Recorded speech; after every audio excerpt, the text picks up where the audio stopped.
When you're right, you're right. Right Side America News. Because it represents the sun. It's nice and sunny. And you got thousands of people outside that didn't get in, so I don't know if they're going to be so thrilled. But I'm thrilled to be back in beautiful Arizona with thousands and thousands of proud, hardworking American patriots, which is what you are. And I want to thank a special person, Charlie Kirk, for his tremendous leadership, as well as everyone at Turning Point Action for making this event possible. They're really helping with the election. They're doing a phenomenal job. Also, we have a lot of real warriors here tonight. Thanks to certain members of Congress with us. Eli Crane. Where's Eli?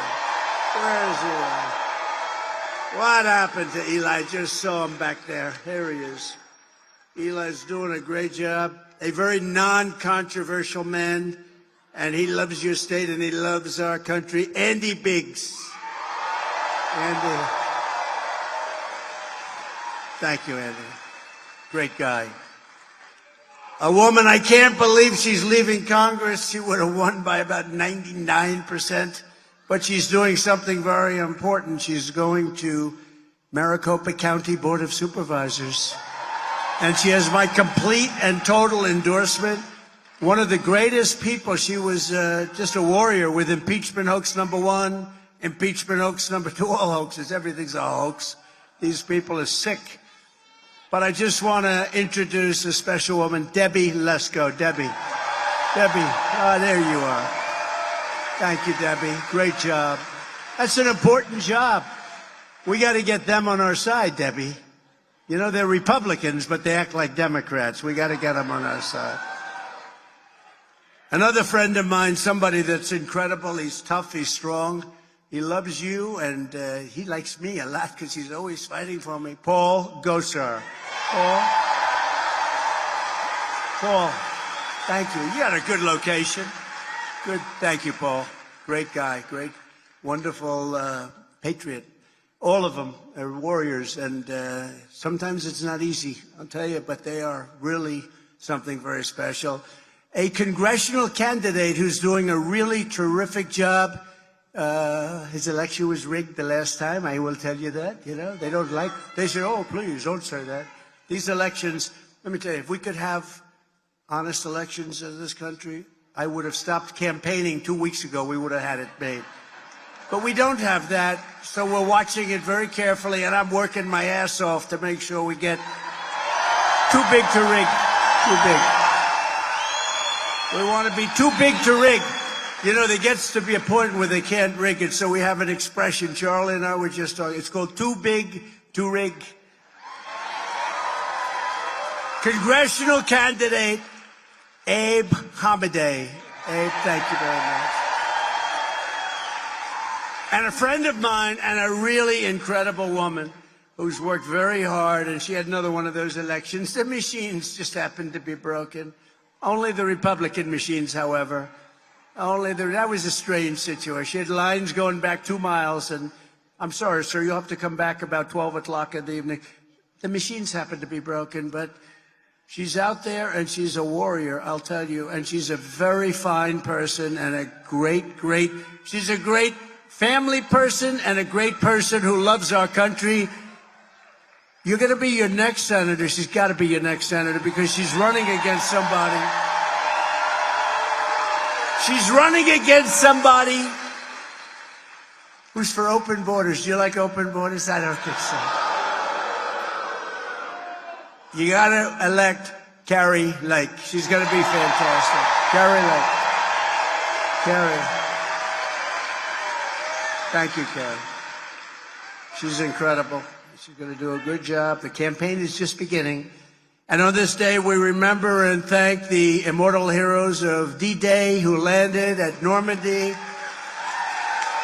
80 years ago. 80 years. I spoke to some of them today, actually. They're the hearts, and they're in our hearts of this country. They really are. They're the heart of the country. These were great people. Greatest generation. Thank you very much. That's true. And it's really tremendous. We talk about great people. These are great people right before me, and I appreciate you being here, especially in these numbers, these throngs. But we have a job to do. We have to make America great again. We're going to do it. We're going to do it better than ever. We are going to do it better than ever before. We had the best economy. We had the best border. We had the best of everything. And now we got to do it all over again. We're going to do it even better. I just went through a rigged trial in New York with a highly conflicted, and I mean highly conflicted, judge, where there was no crime. It was made up, fabricated stuff. They didn't want to bring the case. They could have brought the case 7 years ago. It's only when you run for office they bring cases. But they would have done that 7 years ago, not in the middle of my presidential campaign, where we're beating Biden, by the way, by a lot. Did you see?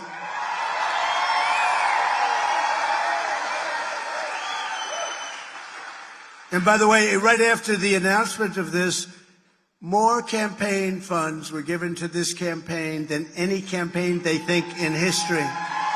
Almost $400 million. 400! No, it's never been, nobody's ever seen, because they know it was rigged. They know it's a corrupt system. They know all about it. But with your help, less than 5 months from now, and we're going, and I'll tell you what, we have to change the system. We have to straighten out what's going on in these courts. We got a rigged deal going, this whole country, and we've got to do it. And those appellate courts have to step up and straighten things out, or we're not going to have a country any longer. But we're going to win the great state of Arizona, and we're going to tell crooked Joe Biden, you're fired. You're doing a lousy job, the worst president in history. Joe, you're fired.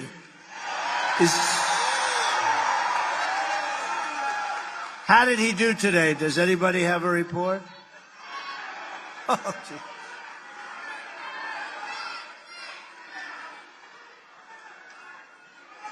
In a few moments, I will be taking questions. You know, I'm going to be taking questions. So I don't know. I'm not like Joe. Tell me who's going to. Do you ever see that?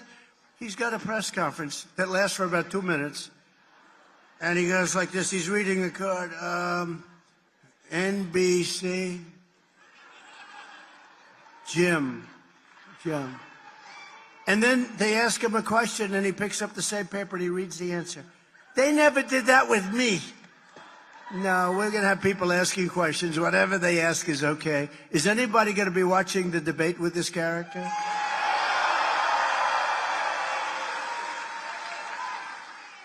You know, they offered me this debate, and they thought I wouldn't take it because it's on CNN.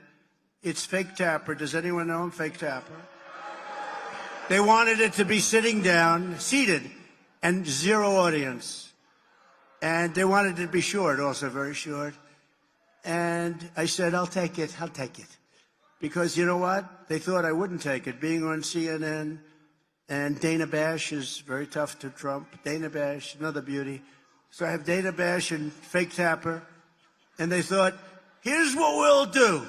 We'll offer him the worst thing that could be offered. These two anchors, Dana Bash, Fake Tapper, CNN, no audience, nobody. Your children, your wife, nobody can be there. Oh, that's going to be interesting for him, though, isn't it? Nobody can be there. And they want you sitting down. So I said, I'll take it. They thought what was going to happen is that I'd say, I won't do it. And then they'll say, Trump doesn't want to debate. I want to debate. We should have many debates, frankly. We really should. Because we have to find out why they like open borders, where people pour in from, right, Paul? Why do they, who could like an open border? You know, more importantly, why do they want, we're the party of common sense. As an example, it's big stuff. It's bigger than people think. Why would anybody want to have men playing in women's sports? Why? Do you see the records that are being set in weightlifting? These are records that are not going to be beaten anytime soon, maybe in 1,000 years from now. But they're being, and swimming and running, and it's so unfair and so horrible, really so demeaning to women. Who would want this? I mean, who would want it? We are the party, and we're conservative, all that stuff. But you know what? More importantly, we're the party of common sense. We want strong borders. We want a powerful military. We don't want wars. We want to have great education for our children. We want to have low interest rates. And we were energy independent just 3.5 years ago. And today we're saying to Venezuela, we need your energy. Please help us. It's so sad. It's so pathetic. We're going to lower your energy costs by 50% within 1 year. We're going to drill, baby, drill. We're going to get those prices way down. But first, I want to talk to you about Crooked Joe's heinous and criminal obliteration of our southern border. You people know better than just about anybody about the southern border because they are pouring through your state at levels nobody's ever seen before. 2 days ago, Joe Biden signed an executive order to officially declare his formal approval and support for the largest border invasion in the history of the world. So this has been the largest invasion in history. We are being invaded. This is not people coming in. These are people coming in totally unchecked, unvetted. They're pouring into our country. Far from closing the border, Joe Biden's order. This is his new order. So he's getting killed in the polls. People say that, look, this is really bad what's happening on the border. So they come up with something that's fake, just like everything else they do. It's all fake. The impeachments are fake. The court cases are a disgrace to our country. Everything is fake. So they come up with this order. I won't say it because I don't like using the word bullshit in front of these beautiful children. So I won't say it. I will not say it. But this thing allows millions of people.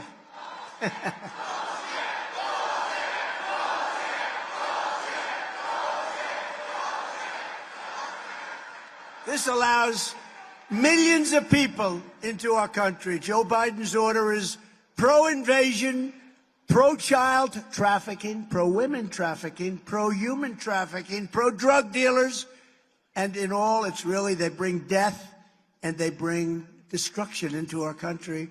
It's really pro-illegal immigration. It's great for illegal immigration. It doesn't do anything. It makes it worse than what you have right now. By the way, if he wanted to close the border, I didn't have to go to Congress. I had the best border we've ever had.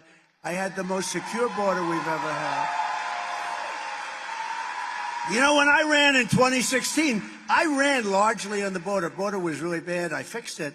And when I ran in 2020, I said, I want to talk about the border. And all of my geniuses said, nobody wants to hear it, sir. Nobody wants to hear about the border. I said, well, let's talk about it. Nobody did it because I fixed it. It was so good we couldn't talk about it. It's pretty bad when you do such a good job that you can't talk about it. But they said, don't talk about it. They were right. Nobody cared about it because I fixed it. The problem is this border is, I say, 100 times worse than it was in 2016. 2016 was beautiful by comparison. But we'll fix it again and we'll make it right because we're not going to have a country. You know, without borders, you don't have a country. Biden's action this week establishes an annual minimum of approximately 2 million illegal alien border crossers. In other words, he thinks he's getting tough. He's only going to allow 2 to 3 million people into our country. Where do they come from? Not including the millions that will continue to pour through as gotaways. You know what got away? Those are unreported people. They got away. It's called They Got Away. It's a good name. They walk into our country. Nobody knows they're here. That's not even including that. Joe Biden is the worst president in the history of the United States by far. The worst. The worst. He is destroying our country. The only good thing, Jimmy Carter's a nice man. Do we agree? Jimmy Carter is a brilliant president. Jimmy Carter is a brilliant president by comparison. His administration, by comparison, is brilliant. So as an older man, not feeling great. And he's a nice person. I know him a little bit. Nice person. But Jimmy Carter's happy now because he says that his administration is brilliant compared to Joe Biden. Joe Biden is the worst president in history. We have to win on November 5th, which will be the most important day in the history of our country. I'm telling you, it will be. I used to say,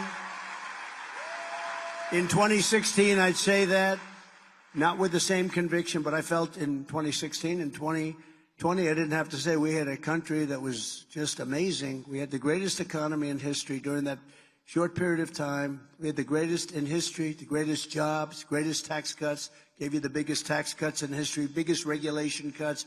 Everything was good, but I'm telling you that this election coming up on November 5th, 2024, is going to go down as the most important day, because if we don't win, it's all of us, it's millions of people. If we don't win, this country is finished. I really believe that. I think it's finished. In addition, Crooked Joe's action dramatically expands the Biden migrant smartphone app. Do you believe this? He's talking about a smartphone. He has no idea what a smartphone is. That allows illegal aliens to gain free entry to be released into the United States at the push of a button. Pretty hard. You go like this, ding, I'm here. Welcome to America. Biden's order is not a border security plan. It's a concession to the fact that he has lost control over our border. He's totally lost control over the border, and it's a really dangerous place. He is conceding death, and he's conceding defeat at the border. On day one of my administration, I will be rescinding Crooked Joe's outrageous executive order. And I will be slamming the door shut on the Biden migrant app, and I will terminate every single open borders policy of the Biden administration as soon as I take the oath of office. It will take place on the exact same day. I don't need to wait weeks. It's going to be done on the same day that we all take the oath of office, okay? The result of Biden's action this week will be more innocent Americans killed by illegal alien criminals, more children trafficked and sold into slavery, and millions more illegal aliens pouring into our country, and many will come through a very beautiful place known as Arizona, right? Arizona. I tell you, it's so sad to see what's happened here, right? So sad. You remember you had your Sheriff Joe? Huh? Where is he? Is he here? I used to love that guy. Where is Sheriff Joe? Hey, Joe, come up here. Come up here. Get up here, Joe. Sheriff Joe. No games. There were no games. There were no games being played with Sheriff Joe. I didn't know he was here. Come here, Joe.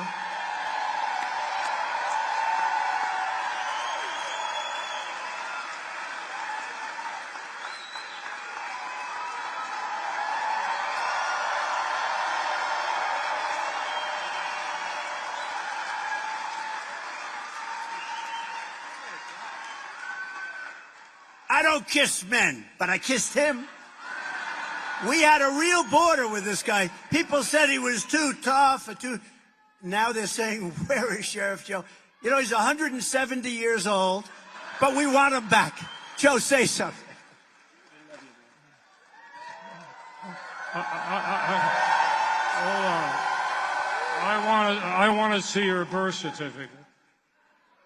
He doesn't believe my age. You think I'm 73? I think you're 50. 50. I love this guy. When NBC came up to me and said, John McCain, you're a hero.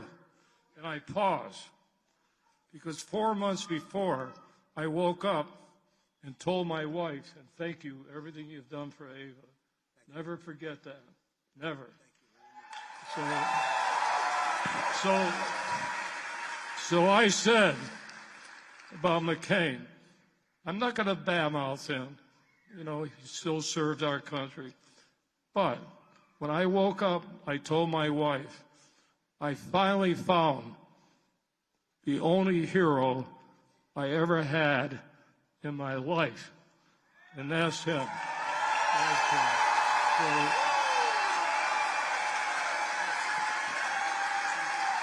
And I'm like the president.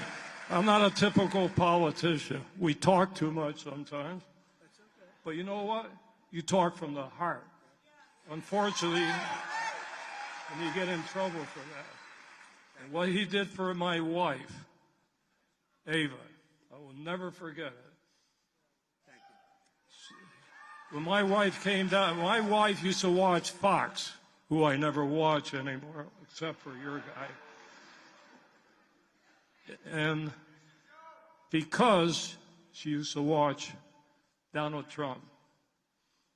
And when I told Donald Trump about my wife, that she had cancer, he's called my wife not once, 7 times.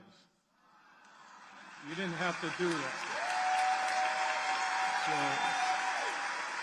So all the media up there, you know, they badmouth me every day. I love the media that badmouths me because my polls keep going up. So keep badmouthing him. You're doing him a favor, too. Keep badmouthing him. So anyway, Mr. President, from the heart, and by the way, June 14, you and I, birthday, same day. Thank you.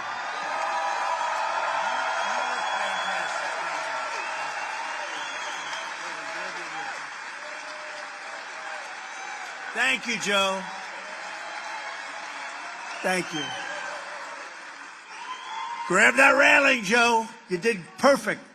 But you don't want to pull a Biden. Thank you. This guy did some job on the border, you know. He wasn't appreciated, actually, and now he's appreciated because you understand what he did. He did an amazing job, and good man, great wife. He had a great wife, actually. And thank you very much. I didn't know you were here, Joe, actually, and I'm glad you were. If Joe Biden truly wanted to sign an executive order to stop the invasion, he only needs a single, think of it, a single sentence, and it would say, I hereby immediately reinstate every single border policy of a gentleman named Donald J. Trump, who was President of the United States. Less than 4 years ago, I handed Joe Biden the strongest, most secure border in U.S. history. We built 157 miles, and some people say 571 miles. We added 157. We're ready to get it up. It was going to go up to 200, and they didn't want to put it up. But we built 571 miles of wall. We were going to add over 200. They ended up selling. It was all made. All we had to do is flip it up. It was going to go up very quickly. Then we had a horrible thing happen during the election. You know better than us. And they ended up selling it for 5 cents on the dollar. Very expensive stuff. Just what the Border Patrol expects. They wanted steel. They wanted concrete. They wanted rebar. They wanted 7,000-pound concrete. They wanted hardened steel. It was very good stuff. And they wanted the panel on top. That was called an anti-climb panel. I never liked it visually, but I said, it does work. We checked it. The same guys, we hired mountain climbers, can you believe, from Mount Everest. That's pretty good. And they couldn't get up when you had the anti-climb panel. I'm giving you these little trivia facts. The panel on top, I hated it because I said, it doesn't look good. But then when I found out they couldn't climb with the panel, without the panel, they had no problem. I said, let's put the panel in. It looks just fine. But we ended all of the catch and release. We shut down asylum fraud. We had remain in Mexico, safe third agreements and Title 42. And we brought illegal immigration to the lowest level on record under the Trump administration. If you crossed our border illegally, you got caught. We sent you back to the place from which you came.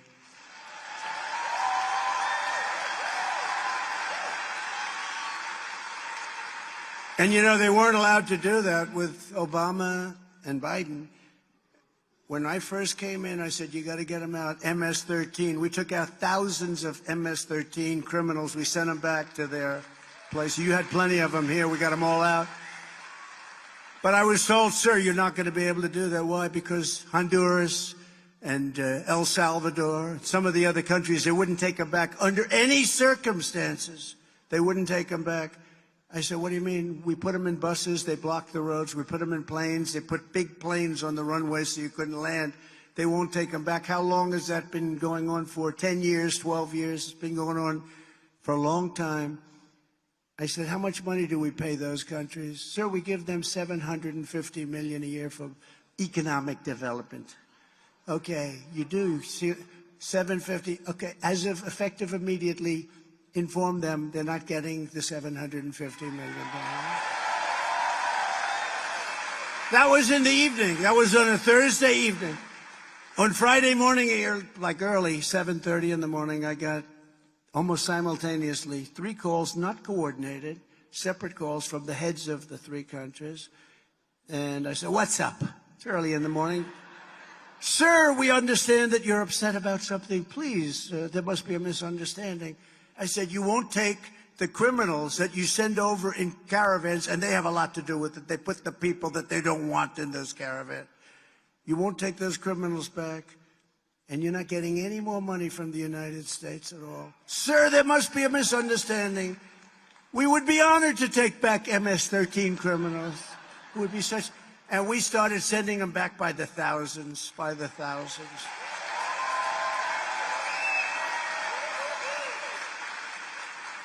But when crooked Joe Biden got in, he took the most secure border in U.S. history and he quickly turned it into the worst border nightmare, I believe, in the history of the world. There's never been a border where they allow 18 million people in. I think that's the real number as of now, 18 million people. In April, border crossings were up 1,000% compared to the same month last year. 1,000% compared to last year. And by the way, last year it was 1,000% compared to the abuse. There's never been anything. A guy like Sheriff Joe must be going crazy when he hears this. If one person got in, he'd go wild. One person. How do you feel about tens of thousands? How do you feel about millions of people? Millions of people.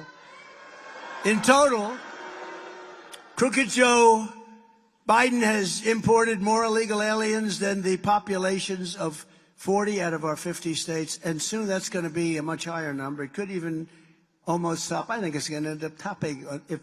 I'll tell you what, if this guy got reelected, the country is finished, your border is finished, you won't have a country anymore. It'll be a disaster. Just on this one issue, and we're not talking about nuclear proliferation, we're not talking about all the other issues that he has no idea what the hell he's talking about. You know, if you think about it, Ukraine being attacked by Russia would have never happened. It would have never happened, just wouldn't have happened. For a lot of reasons, including the fact that energy was much cheaper, and Russia makes its money with energy, basically, but would have never happened. Putin would have never done it. Wouldn't have happened. And it never did. You know, people said, well, how does he know it wouldn't happen? Because for 4 years, it never did. And watch China and Taiwan. Watch what's going on with that.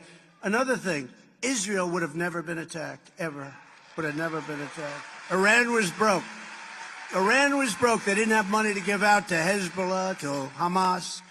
Iran was broke. Israel would have never been attacked. And you know what else? Just to add, I could say 30 different things, but just to add one more, you wouldn't have had any inflation. We had no inflation. We were down at a number so perfect. And now you're suffering with numbers that nobody's ever seen before, and it's all unsustainable. But the Biden invasion is no accident. It's a deliberate demolition of our sovereignty and of our borders. Somehow, somebody's going to explain to us why they would want this to happen. I guess it's probably votes. They probably think these people are going to be voting. And interestingly, I don't know if you just came across the wires, I'm leading now with Hispanic voters. Isn't that good? So, I don't know, maybe they're wasting their time.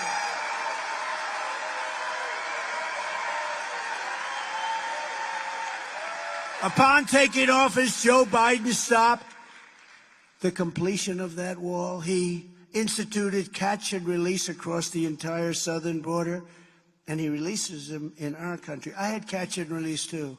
You know what my catch and release was? I released them in Mexico. How about the Remain in Mexico? I started something that we never had before, Remain in Mexico. And Remain in Mexico, you had to see Tijuana. It's probably the fastest growing city in the history of the world. They couldn't come into our country until we checked them out, and most of them didn't check out. He knowingly ripped up the Remain in Mexico policy, which was not easy to get. You know, when you go to Mexico, you say, listen, We want to have hundreds of thousands, even millions of people standing by the border on your side. They're not allowed. You think that was an easy thing to get?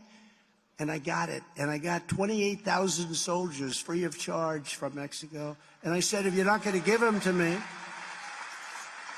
we're going to charge you a nice, big, beautiful, fat tariff of 25%, 50%. It'll go up to 100%. And they said, we would be delighted to give you 28,000 soldiers, sir. And now, last week I heard they want to charge the United States billions of dollars, billions, just for the privilege of sitting down with them and negotiating. Can you imagine? Can you imagine? They wouldn't be doing that with us.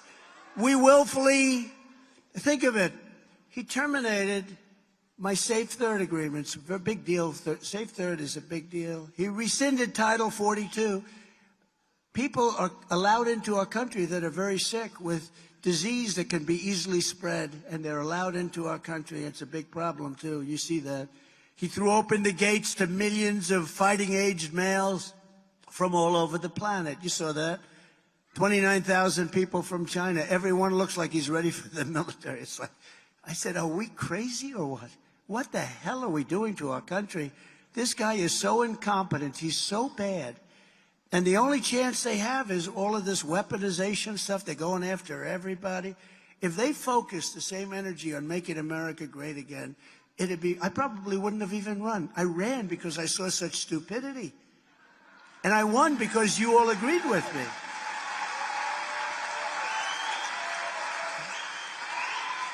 And the very first bill that Crooked Joe sent to Congress was a plan to give mass amnesty to millions and millions of illegal aliens, even if we don't know anything about them. And you know, they take care of them, but they don't take care of our vets. I had a 92% approval rating with our vets, the VA. Now it's, If Joe Biden wins this election, he wants to turn every single illegal alien that he let in across the borders into a voting citizen. I believe that's the only reason this is happening, because nobody could want, there's no other reason that this is a good thing. And for that, you know, it's interesting, they cheat so much, they don't really need that. That's the way I look at it. So I almost don't even think that's the reason, but it probably is. By contrast, I want to send Joe Biden's illegal aliens back home where they belong. They have to go back home.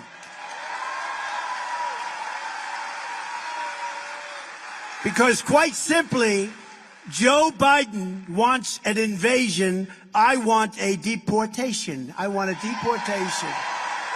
Gonna have to send him, because it's not sustainable. It's not sustainable. Look, there's Mr. Wall right there. Stand up. Look at that suit. I love that suit. I love that suit. You look sharp. By day, he's a CPA who does very well. Look at him. He's the greatest. He's been to about 200 rallies, I think, right? Pretty close. That's great. That's cool. We built a lot of wall. On day one, I will seal the border, I will stop the invasion, and we will begin the largest domestic deportation operation in the history of our country. Have no choice. We have no choice. Biden has given us no choice. Under Crooked Joe Biden, the world is emptying out their prisons, insane asylums, and mental institutions. It's emptying out all of these places at levels that nobody's ever seen, and sending us the most vicious criminals, savage gang members. Sadistic cartels are pouring into our countries, loaded up with horrible, horrible criminals, and they're pouring into our countries our country at levels never seen before. We've never seen anything like this before, and it's only going to get worse. You see what's going on in New York, where they're fighting. They're having fistfights with policemen in the middle of the streets. Fistfights. I've seen people get shot. I've seen fistfights. I mean, those are long-term, and it's horrible. Nobody's ever seen. And in their country, they'd be executed immediately if they did it. They know that. But it's taken them a little while to get acclimated. You're going to have migrant crime added to regular crime at levels that nobody has ever seen before anywhere in the world. That's what's happening. And I have to say, Arizona is being turned into a dumping ground for the dungeons of the third world. They are all coming in. In Venezuela, crime, think of this, Venezuela. Next time we'll meet in Venezuela, it'll be safer. In Venezuela, crime is down 72% because they've taken their criminals from Caracas and all of these different places, and they've dumped them in the United States. They're emptying out the jails. All over the country, all over our country, we're being affected, and affected badly. And all over the world, if you look, the jail populations are at the lowest levels they've maybe ever been at. I mean, they're at levels that nobody's seen for 25, 30 years. And also mental institutions. They're taking people out, very, very sick people, and they're dumping them into the United States. Congratulations, by the way. They're dumping them into the United States of America. The mental institutions throughout the world, and I'm not talking about South America. I'm talking about in Africa, the Congo. They're letting their prisoners from the Congo, rough guys, come into the United States. Congratulations. They're letting people come in from Asia. They're letting people come in from all over the world. The Middle East, they're coming in from Yemen. They're coming in from all over.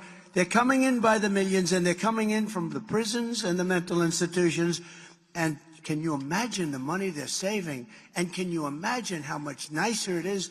But Venezuela, the crime is down 72% because they don't have their criminals. They're taking their gang members in a rough fashion, and they're busing them into our country. And there may be, is there any criminal from Venezuela in the room? Please raise your hand. There probably is. We just don't know about it. No, but think how bad that is. And I do it. If I were the head of these countries, Honduras, El Salvador, I would do it in a heartbeat. Anybody. It's all over the world we're talking about. I have to say, I would be the first one that would have done it. And I wouldn't be having 50% jail populations. I'd be down to 0.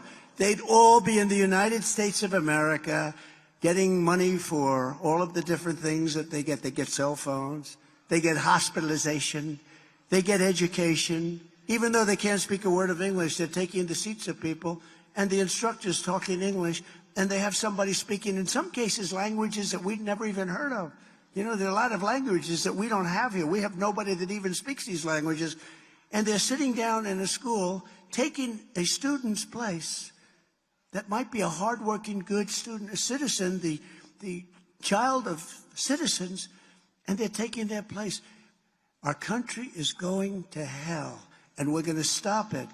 We're going to stop it on November 5th. Just this week, 2 brave officers of the New York Police Department, these are great people, by the way, the New York's finest, and they are fine people, they're great people, were shot in Queens, New York, by a Biden migrant who Crooked Joe released into our country. This monster infiltrated from Venezuela and was quickly given administrative amnesty by Joe Biden. He got amnesty, along with taxpayer-funded hotel room, which is a very nice room, by the way, very luxurious, while he engaged in multiple suspected robberies before shooting 2 of our finest people, 2 of New York's finest, as we call them. In Palm Beach County, Florida, last month, an illegal alien criminal who Joe Biden released into the United States was charged for kidnapping an 11-year-old girl from her front yard and sexually assaulting her in the back of a van. And, of course, there was this horrific case of Laken Riley, who's incredible. I met the parents and may be here. The young nursing student, beautiful person, beautiful, top of her class, everything, from Georgia, who was savagely beaten and murdered by a bloodthirsty Biden migrant, allowed in through Biden after Crooked Joe set him loose into our country. They set him loose right into our country. Instead of apologizing to Laken Riley's family, Joe Biden apologized to her killer for calling him illegal. Do you remember that? Oh, I'm so sorry. Oh, I'm so sorry I called him illegal. He actually apologized. He went on. He apologized to this guy. And remember when Biden could not even pronounce Laken's name correctly in the Probably the worst State of the Union anyone's ever heard. Under the Trump administration, we will not be apologizing to illegal alien criminals. We will be putting them behind bars and throwing them out of our country rapidly. With his actions on the border, Joe Biden is the ringleader of one of the most vile criminal conspiracies of all time, aiding and abetting human traffickers, child smugglers, and terrorists. That's what he's doing. They have no fear. They know nobody's going after them. They can do whatever they want. And that goes with drugs. More drugs are coming into our country right now than at any time in our history, times 5 or times 6. We've never had massive amounts of drugs pouring into our country. We fought it like hell. We were fighting. And by the way, you'll never solve the problem without the death penalty. When I was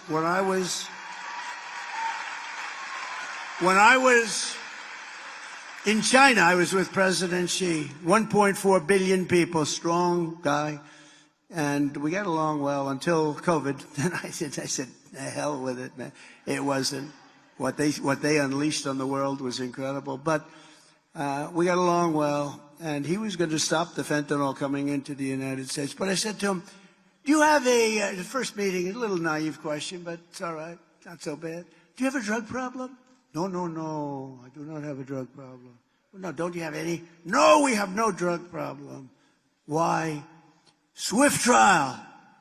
I said, what is Swift trial? Swift trial.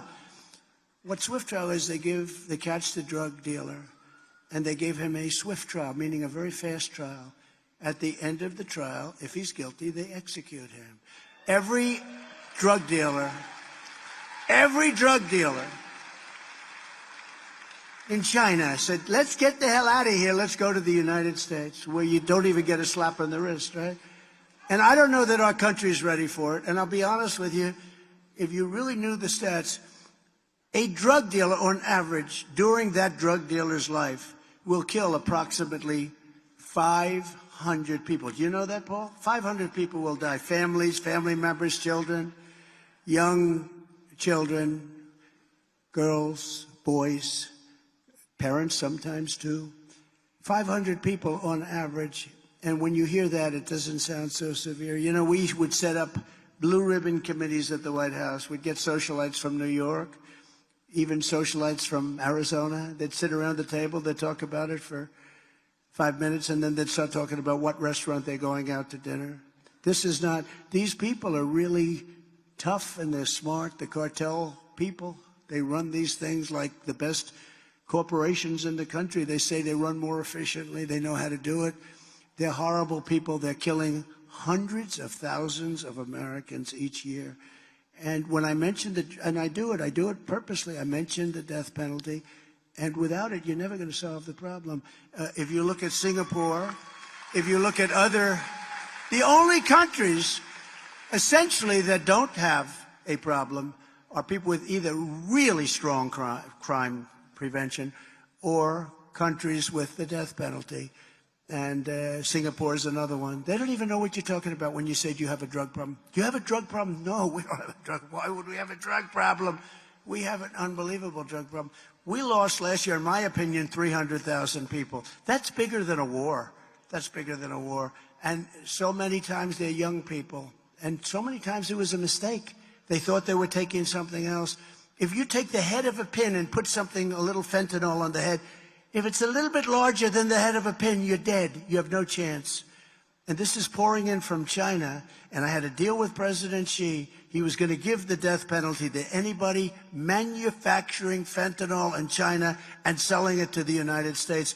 But then when the election was rigged and didn't turn out right, he didn't have to do anything. And this group definitely didn't want to pursue that. But we had a deal. They weren't going to be sending the fentanyl into us anymore. But we have to do something with Mexico. 300,000 people are dying a year. Those are the real numbers. They like to say 100. They like to say 90. It's been that number for a long time. It's 300,000 people, and it's probably more than that. And we're going to have to take very strong action because we can't let that happen. That's like being in a war. You take a look at the Civil War. You take a look at wars that we've had where the numbers are not so much more than that. Double for the Civil War. That was a war within our country. And you take a look at this, we cannot let this stand any longer. We cannot take it from China, from Mexico, from anywhere else. We have to clean out the problem. And the people that do it, the tougher they are, the less of a problem they have. It's actually a very simple solution. In addition to all of the Biden migrant crimes stealing innocent American lives, Crooked Joe is also responsible for more women and children being sold into slavery than anyone else in modern history, because we are so weak on the borders now. We were so strong. This guy goes to the beach all the time. You ever watch him in a bathing suit? Somebody told him he looks good. Oh, Joe, you look great in a bathing suit. You know, you're 82 years old. You look fantastic. He can't lift the chair. The chair weighs about 3 hours. You know those chairs, aluminum, hollow aluminum. They weigh like, they're built for old people to lift and for children to lift. He can't lift. Well, today he couldn't get up, right? That was not good. What the hell happened to him today? It's always an adventure. He falls out of airplanes. He falls out of helicopters. What the hell is going on? But because of Biden's policies, millions and millions of children have been separated from their families and pushed into the hands of the coyotes and the cartels. And, you know, 88,000, I don't know if you do, if it were me, it would be the biggest story. 88,000 children are missing. You know that? 88,000, think of that. 88,000 children are missing under this administration, and they have no idea. And unfortunately, many of those children are dead, just like many of the hostages held by Hamas are dead. When they can't make a deal, you know, when they can't make a deal, that's a big problem. And they're finding out that a lot of them are gone. A lot of these people are gone right now. But there's a thing, again, it never would have happened. October 7th, Israel, the attack on Israel, would have never, ever happened under the Trump administration.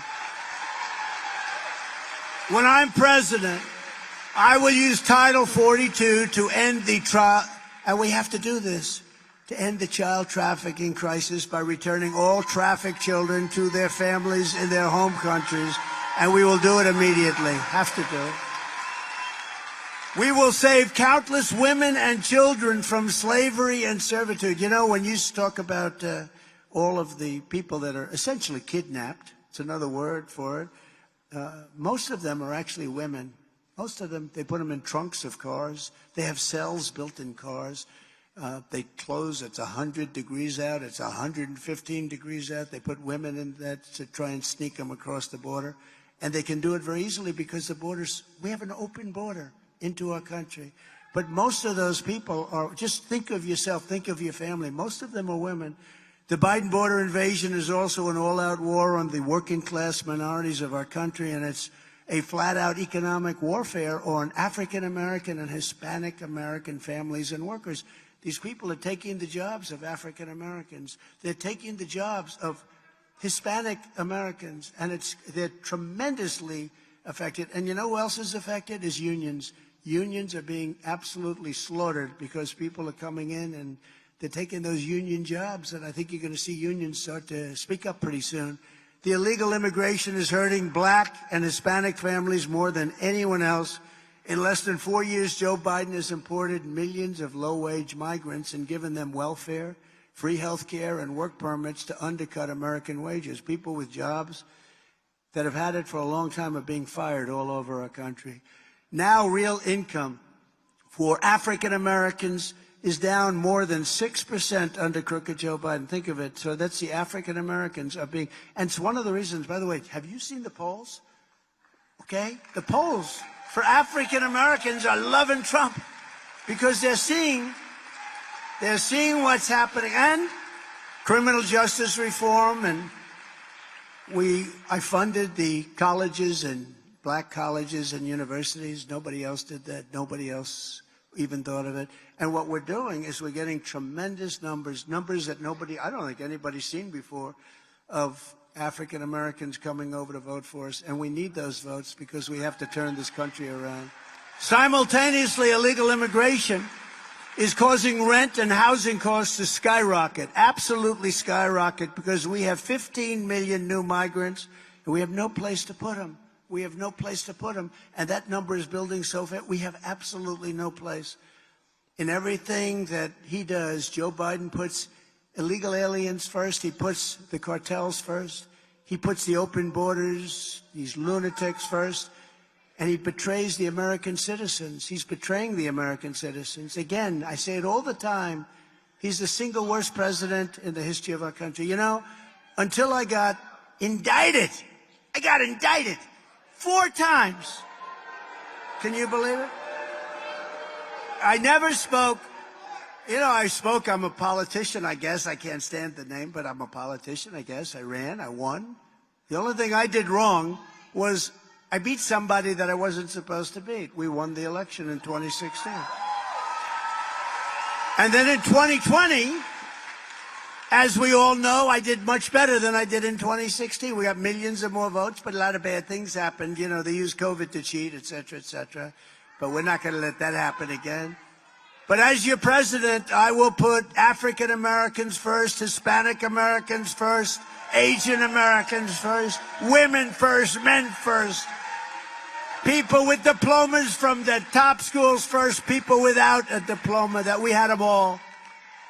But basically, I'll put all Americans first. I'm going to put them first. Because my loyalty is to the American people, and starting on day one, I will shift massive portions of federal law enforcement to immigration enforcement, including parts of the DEA, ATF, FBI, and DHS, if you know what that all is. I will deploy the U.S. Navy to impose a full blockade like I had on the cartels, because when the land gets tough to get across, they swing it out with the boats, and we will stop that. We already did. And deny them access to the waterways of our region. We will put the cartels out of business, and I will make clear to every federal department and agency that we must use any and all resources to stop this invasion of our country, including moving thousands of troops, if necessarily, currently stationed overseas, to our own borders. We protect other countries, but we don't protect our own country. Before we defend the borders of foreign countries, we will secure the border of our country. I think that makes sense. But first, and most importantly, because without this, it's only going to go bad, we have to win this November. We have to win. And remember, it starts in mid-September. You know, it's early voting, mid-September. North Carolina goes early. Pennsylvania goes very early. September 22nd in Pennsylvania. So it's really long before the November 5th date. But we use the November 5th because that's the day that we will have a chance, like we did years ago. We turned our country around. We made America great again. In fact, I couldn't use that slogan. I wasn't going to use that slogan in 2020 because America became great again. We were respected all over the world. And now I can use that slogan because our country is we're a failed nation. We need a victory that's too big to rig. You know what that means? We need everybody to get out and vote.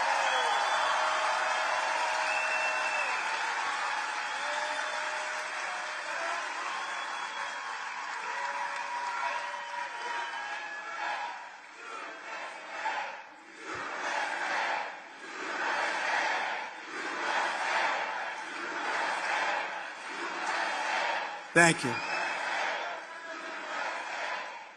And you know, it's interesting. We talk about Second Amendment. I'm the one, I just got recently the endorsement of the NRA, which I appreciate. Very strong. Very strong. But I was talking to them, and you know, gun owners, for whatever reason, don't vote. They really don't vote. Vote in very, very low numbers. The gun owners have to get. Also, evangelicals and Christians don't vote like they should. If they would vote, we couldn't lose. There's nobody that could beat us. So we have to get the evangelicals. We have to get the gun owners. We have to get these people to vote. And if they vote, nobody can beat us. And if they don't vote, they're going to take away your guns because the Second Amendment is totally under siege. They'll take away your guns. You're not going to have protection. And other reasons that you want guns. So the gun owners have to vote. The Christians, the evangelicals have to go out. They have to vote. So I'm asking everybody to go out and we have to swamp. You know the word swamp? I fired Comey. I fired a lot of people. I fired a lot of people. We were doing a job. But this is a different swamp. We have to go to swampthevoteusa.com. Swampthevoteusa.com. It's a different version of the word swamp. I never liked the word swamp. And then I said it one time at a big arena. The place went wild. I said, I sort of like it. I sort of like it. You know, Frank Sinatra told me he never liked singing My Way, except everybody liked it so much. And then all of a sudden he liked it the best. So we like the word swamp because it's meant so much. But we have to swampthevoteusa.com. That's where you go to get the information to request your ballot or pledge to vote early in person or even on election day. The main thing, you've got to vote. And you got to sort of watch your vote because these are crooked people. You got to watch your vote. Watch where it's going. And if you want to volunteer to help us turn out or target voters in your neighborhood, we have a lot of people that want to vote for us, but they don't vote. We got to get them to vote. We need TrumpForce47.com. TrumpForce47.com. And with your vote, we will end Joe Biden's border nightmare. We will fire his failed and weak, horrible, the worst ever administration. We will rescue the state of Arizona. We will make America great again. We will make it great again, greater than ever before. And now, we're going to do something a little different. You think Biden does this? If they ask him one question, he just leaves. They ask him one question. No, we're gonna take some questions. We don't do this often because it gets a little bit sloppy, I must say. But they look like nice people. But whatever question you'd like to ask, it can be a horrible, embarrassing, vicious question, or it could be quite nice. I don't care, personally, because it's called We Answer You. You ask a question, we answer the question. Yes, darling, please. Thank you, Mr. President, for taking the time to answer this question. I am a mother, a wife, and a woman, and I also foster and adopt kids. Growing up near the border, I've seen firsthand how an unsecure border has impacted my family and our community. I worry about the illegal drugs being brought into our community and what could happen to my children.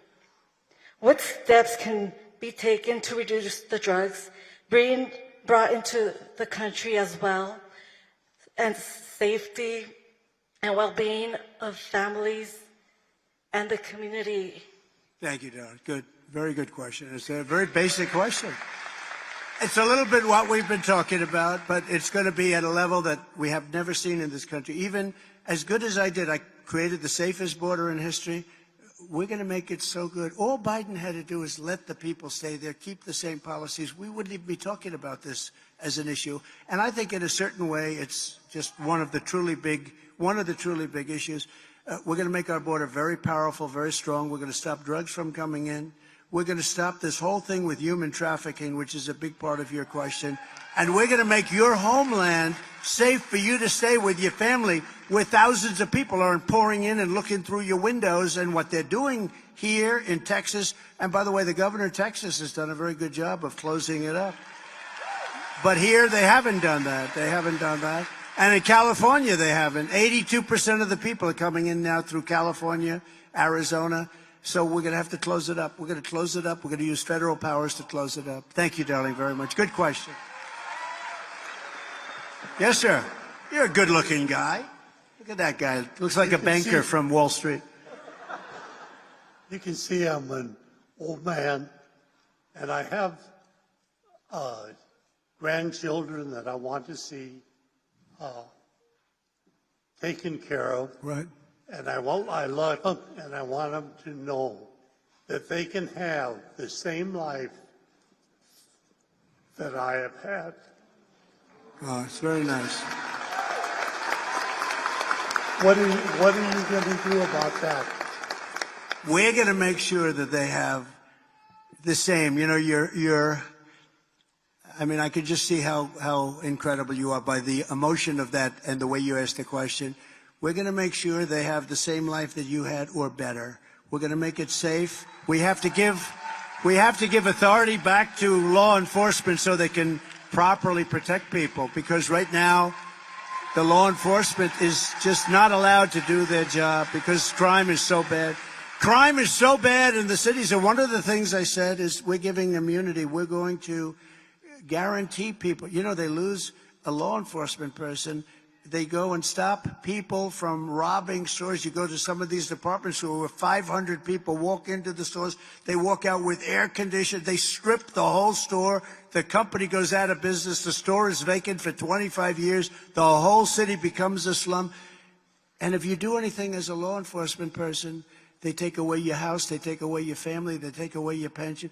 We're going to make it so that we're going to give them essentially immunity. We're going to make it that they are not going to be losing their pensions. They're going to be able to do their job.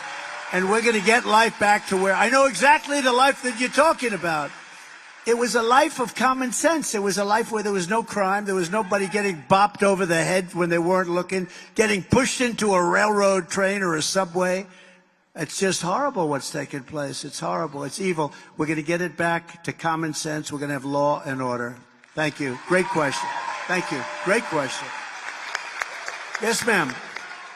Thank you, President Trump, for Thank coming you. down. We really do appreciate you. Thank you very much.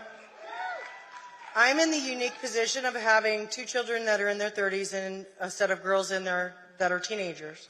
I know what I did have to do with the 30-year-olds. I know what I now have to do with the teenagers. I have trackers on those girls, and I've taught them evasive action when driving through our county because of the high-speed pursuits of the human trafficking. Who would believe you have to even think about doing that, right? Never with the original two. Yeah, no, I know that. How would you handle the criminal activity that is running rampant because of this open border?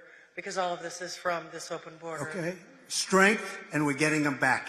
We're bringing them back. In some cases, we'll keep them here. There's some real bad ones, but don't forget, when we keep them here, they cost us millions and millions of dollars per person. It's so crazy. We're getting them the hell out of our country, and we start with the criminals. And you know what? Our local police know who they are.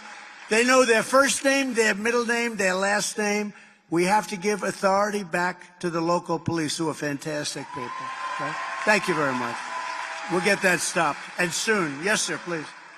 Trump, so great to have you here. Thank you for your time. Thank you very much. I'm a veteran Air Force individual. Good. But foremost, I am a father and a husband, and I find it frightening that we have illegals crossing our border from countries like China, the Middle East, and other dangerous countries. How will you prevent all this national disaster happening at our southern border? So we can do things that nobody does with this. We have tremendous economic power. And by the way, if we're not careful, we're not going to have that for long either. That's going to go down the tubes with everything else. But if China or some other country is behaving badly, we have things called tariffs that are so severe. Mexico, look at Mexico, what they're doing. I can solve that problem, I believe, in one day. You send people through, you allow people to come through your country with hundreds of miles they have to walk, hundreds through. By the way, those caravans, I thought I came up with the name, maybe somebody else did, but they're caravans of thousands of people. The young women in particular, but the young women in those caravans suffer so badly, and there's so much death. And this is all caused by Biden, where people think they're going to walk into the United States. It's just another form of death. We are going to be so tough, and if a country is not going to behave, we're going to tariff the hell out of that country, because one of the powers that we have, and if we have to, we'll do more than that, but I don't think you're going to need it. You know, I had a very good relationship with China, yet I took in hundreds of billions of dollars from China. No president, we wouldn't have any steel factories, any steel mills in the United States if I didn't do what I did. I was taxing them at 25% and 50%, perhaps going up very substantially, but we wouldn't have industry, certain industry, they would have been gone. And it's not only China, it's every country tries to take advantage of us. The European Union is brutal to us. They don't take our cars. They don't take our food products. They don't take anything.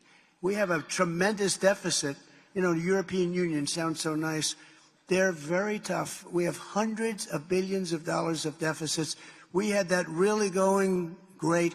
Then COVID came in, and I had to take care of that, or we would have had a country that was 1929. If I didn't pour money at COVID, we would have had a country that was in 1929 depression. We handed over a stock market that was higher than just prior to it coming in. But we're going to be very tough on countries because, you know, you can stop it at the source. If you stop it at the source, it's much easier than really having battles at the border, and we'll stop it at the source. And I'll go back to President Xi, and he'll honor it, I believe, death penalty for those people that send these horrible drugs into our country. And you'll see it stop very quickly. Thank you. Yes, ma'am. Hello, President Trump. Thank you for being here. Thank you. We love you in Navajo County, by the way. Thank you. So I'm a mom of 3, and when I go to the grocery store to fill up the fridge, costs are out of control. So what do you think we can do?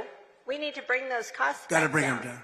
We have the greatest inflation, in my opinion, in the history of our country. They say in 47 years, somebody else said 78 years. I say it's in the history. You look at the cost of food, and you look at the cost of energy, and you see where it is. And I think we're almost 50%. It's, you know, they like to say 24%, 28%. It's much higher. And they don't include a lot of the things that are really bad. I'll give you an example. Interest rates. So interest rates went from 2.5% with me up to close to 10%, and you can't get money anyway. But we have a very sick country. It started with energy. Now it's all over.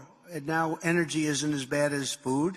It's not as bad as rent. It's not as bad as a lot of things. But energy is going to bring it all down. If we cut your energy in half, you're going to see a difference, the likes of which you've never seen before. We're going to get rid of inflation, and we're going to bring that number down. Not just where you don't have inflation.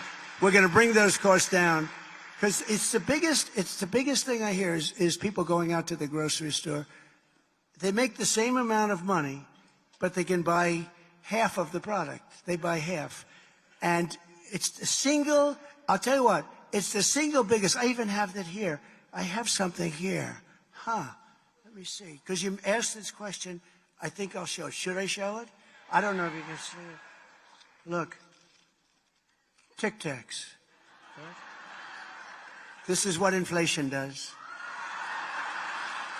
This is what inflation does. This is what inflation. Okay? Look. Not good, right? But I kid. But there really is no kidding. It's serious. People can't live. People that had a comfortable life under Trump, making the same kind of money. We had many more jobs, and they had all bounce back jobs. They bounced back from COVID. They were going to come back. But people that made the same amount of money, they live half as well because costs are so high.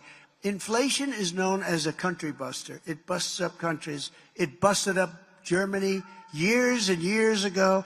Anytime you have inflation that's not checked, not controlled, it's a country buster, and it's going to bust up our country because we've never had inflation so bad. So we're going to get the energy down. We're going to get the food prices down. We're going to do a lot of cutting also, and we're going to make our country very livable. We had almost no inflation, and now we have record-setting inflation, and it's killing people. Thank you, darling, very much. Thank you. Please. Thank you, Mr. President, for taking my question. Thank you. And you talking about energy is a perfect segue into my question. And here's my question, is this. I've watched gas prices under the Joe Biden administration just soar, and we're no longer energy dominant, as you mentioned. Can you believe it, right? By the way, to interrupt, we have more, I call it liquid gold, under our feet than any other nation in the world. Saudi Arabia, Russia, but we don't use it. We don't use it. We don't use it because of these people that are absolutely, they're crazy. They're crazy. We don't use it. Drill, baby, drill. The man just said it. Drill, baby, drill. Go ahead. And you know, exactly, Mr. President. I'm a pastor, and I'm watching the members of my church hurt over how much, just like what you're saying, the gas cost is just to get to work, go to school, and go to church. And Therefore, my question is this: what are you going to do to help the everyday American who could barely afford the price of gas? And before you answer that, Mr. President, I just want to say this, Mr. Pastor. Scripture says, where sin abounds, grace abounds all the more.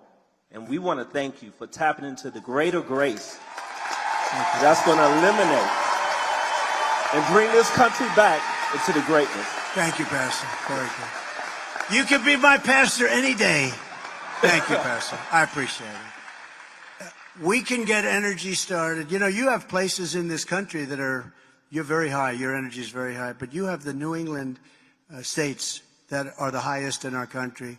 It's crazy. And if they had a pipeline going from Pennsylvania through New York, but New York won't approve it, if they had a pipeline, they would cut their numbers down by 50%. I predict, and I will tell you, I'm going to get energy costs down to much less than 50% of what they are now all throughout our country. And that's going to have an unbelievable... And once that happens, interest rates are going to follow. Interest rates will naturally follow. It's not as complicated as people think. And I did it. We had no inflation. We had the greatest economy in the history of our country. And we'll do it again, but we'll do it even better. Thank you, Pastor. It's very nice. Appreciate it. President Trump, it's an honor. Thank you. I enlisted in the Army Reserve because I love my country, like many of us do. Right. Under Biden, our national security is at risk with endless wars. What is your plan to bring us back to peace? So, such a good question. So, you know, when I ran against Hillary Clinton, I don't use the word crooked anymore. I don't use the word anymore. I don't do it because I removed that word. I used it for Joe. I thought it was more accurate. Then I had Sleepy Joe, and I removed it into Crooked Joe. I thought it was slightly more accurate. But we had a situation going with all of these people, everything. They wanted to say that I was going to create World War III. Look at him, he's a radical, look at him. I was a radical for not having wars. And if you look at Viktor Orban from Hungary, strong country, strong man. He's a very powerful man, runs it strong. He didn't take illegal aliens. He didn't want them. He said, I want my people to be Hungarian. I don't want to have my shopping centers blown up, et cetera, et cetera. And they asked him a few weeks ago, they said, let me ask you, Mr. Prime Minister, what's going on with the world? The world is blowing up. You have Ukraine, Russia, you have Israel, you have all these places. They're in war with each other. What's going on? He said, there's one thing going on. He said, Donald Trump isn't president.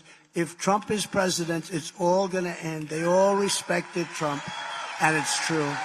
And it's true.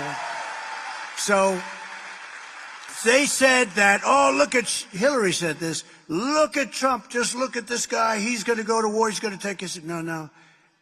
Look at me. I'm the one that kept us out of war. For 78 years, it was 78 years until another president, look, that's a long time. I kept you out of wars. I totally defeated ISIS. I rebuilt our military, and countries respected us. I totally rebuilt our military, and I rebuilt our Veterans Administration. I took good care of our vets. 92% approval rate. So we are going to make sure there's no wars. We don't want to have wars. I call them endless wars. I call them wars where people don't even want us involved. Now, Ukraine's a very interesting case because we spend hundreds of billions of dollars. And Europe, you know, don't forget, we have a little thing called an ocean in between us. Europe should be paying much more. Nobody asks them to pay more. I asked them to pay more for NATO, and they paid a lot more. That's where they got all the money, because they were all mostly delinquent, other than 8 nations. But they would always say Trump is going to get us into war with his attitude. No, my attitude kept us out of war. We defeated ISIS, totally defeated ISIS.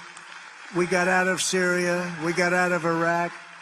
I got out of these wars because I'm a big believer. I want to spend our money in our country, doing our country's great things. Our country, you drive down our roads, you drive down our highways, our country's falling to pieces. Our infrastructure is falling. And then these guys, all they want to do is spend money on the Green New Scam. It's a Green New Scam.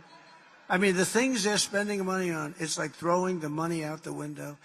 And we don't want to do that. We want to fix our roads and highways. We want to get rid of the electric mandate for the car. How about that? They have hundreds of thousands of cars right now. And by the way, I'm a big fan of electric cars. I'm a fan of Elon. I like Elon. But, you know, I like him.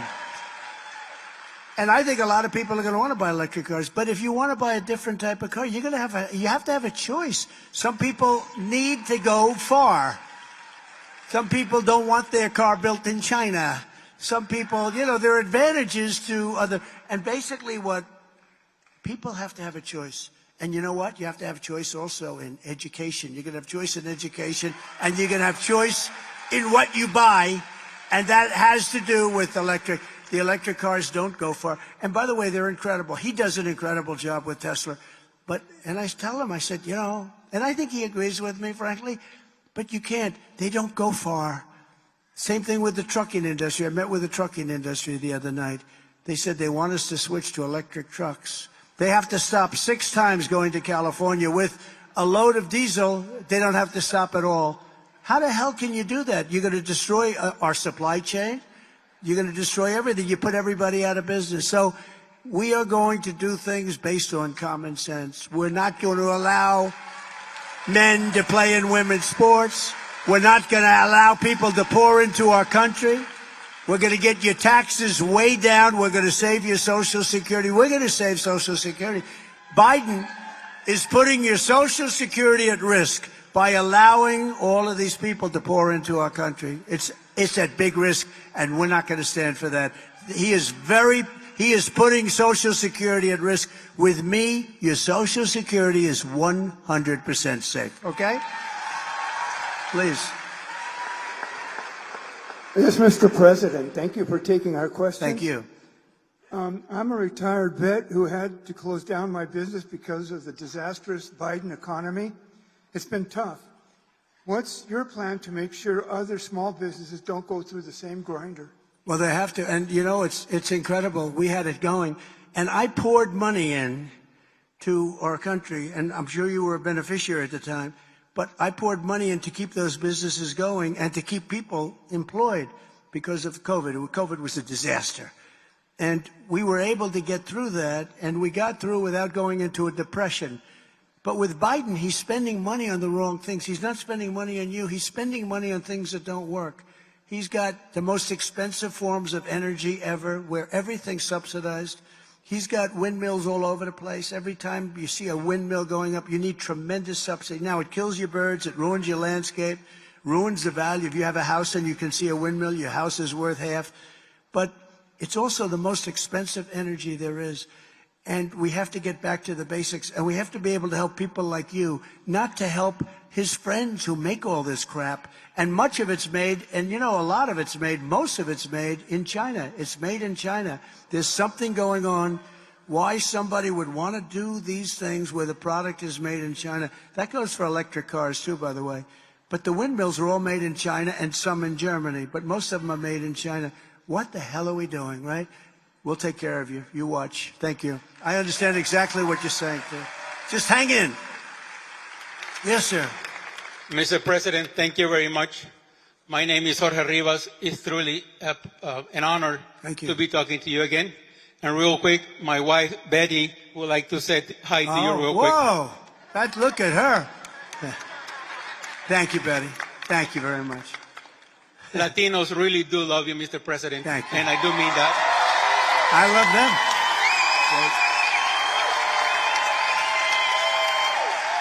Thank you.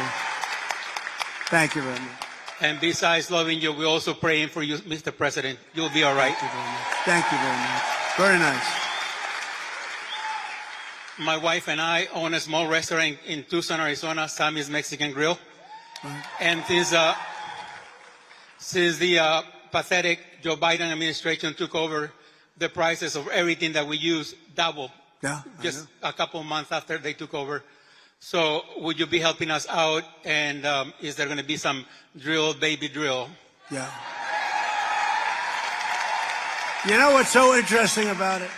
we're going through questions, and I have time. What the hell else do we have to do today? Let's stay, right? But I have time. But do you notice that the questions are basically about the border?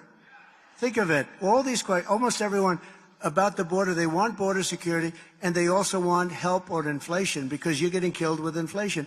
The price of bacon has gone up 5 times. You can't order bacon. I don't order it anymore. It's too expensive.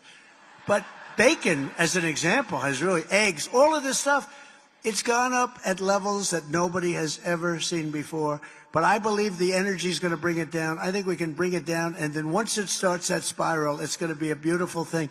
Because, when they say we're at 4% now, they're not including the fact that you might be 45, 50% higher than you were 4 years ago.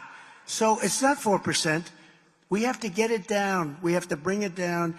The best way that we can bring it down is with interest rates and energy, and the interest rates are going to follow the energy down, and that's going to follow the bacon and the eggs down, okay? Thank you. And you have a beautiful wife. Thank you. Thank you. I love that. I like that hat. Thank you. Thank you very much. Good afternoon, Mr. President. It's an honor to stand before you. Thank you. It's my honor. Thank you, sir. Thank you. My name is Jose, and I own a small business that provides services for special needs children and adults. Great. And thank you so much. And I have a question for you this afternoon. Time and time again, we come across paying American citizen families that are denied services that their child requires, while on the other hand, we see others rushing across the border freely and easily receiving, easily receiving assistance. What will you do, Mr. President, about the influx in immigration, strained resources because of this widespread and open border, sir? So we have to get them out. Look, it's not sustainable for us to have 20 million people that we have to take care of, and it's just not sustainable. And their countries, I know the leaders, I know them just about all, their countries are doing this because they're smart. I would be the leader of the pack. If I ran Honduras, if I ran El Salvador, if I ran some of these countries that are sending vast numbers of people, I would be emptying out our prisons. I'd say, listen, send them to those stupid people in the United States who are led by idiots. Send them into the United States. Let's have empty prisons, and let's never let them come back in. Venezuela said the other day that we're never allowing the people that they sent out to come back into Venezuela. Okay? That's not going to happen. But they said that. So they are sending them out, and they're saying you can never come back because they're letting the bad people. We're going to stop that, and we're going to deport, and we have no choice. Dwight Eisenhower was so far the biggest deporter. He was a president that hated to see what was happening. He had a lot of people pouring into our country. It was really hurting our country badly. And in many cases, people would say destroying our country because they were just coming in. Nothing like what you're witnessing today, by the way. But he did very big deportation and very successful deportation.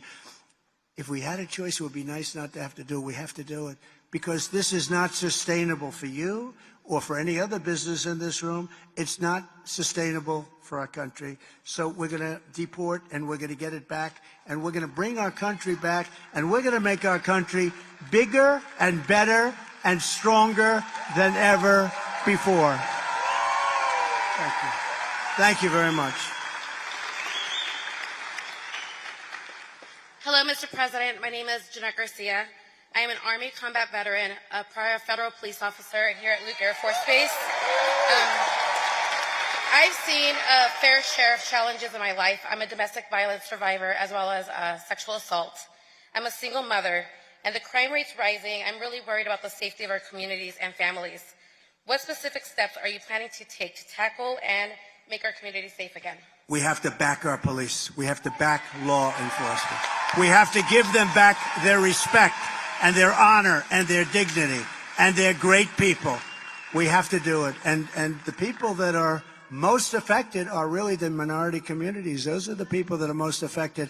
And I really think that's one of the reasons we have so many African-American people supporting us. Nobody's ever seen anything. They're leaving the Democrats in numbers that nobody's ever seen before because you know what? They have to be safe.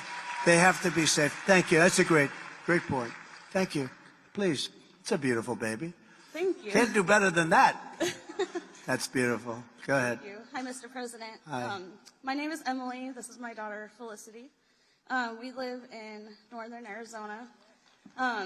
It's beautiful and, quiet and nice and everything, but, it's also in a rural area.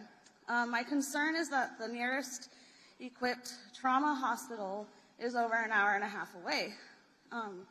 What can your administration do to give rural Americans better access to hospitals? Well, we're going to be helping rural America. Rural America votes for Trump. There's nobody going to take that away. And we'll be helping. They've been building. We started a process for building hospitals and other things in rural America. And I'm going to keep that going. They ended it in the Biden administration, as you know. But we're going to keep that going. Rural America, look, it's the backbone. It's the heart of our country. We'll take care of it. Okay? You just hang in. We'll get it done. Thank you. Okay, how about one more if it's a good one? We'll end on a good one. Always end on a good one, right? Got to follow the baby, so we don't know about that. That's right. So I'm an advocate for many senior citizens. Good. And they are struggling financially. Their Social Security checks do not make it through the month. They have to sometimes pick between food and medication. They're concerned that they're not going to be able to survive 4 more years of Biden. What can you say today to give them some hope and encouragement? Vote for Trump. What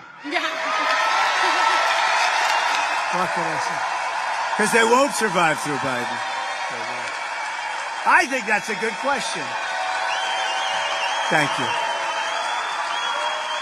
That was a very good question. Thank you.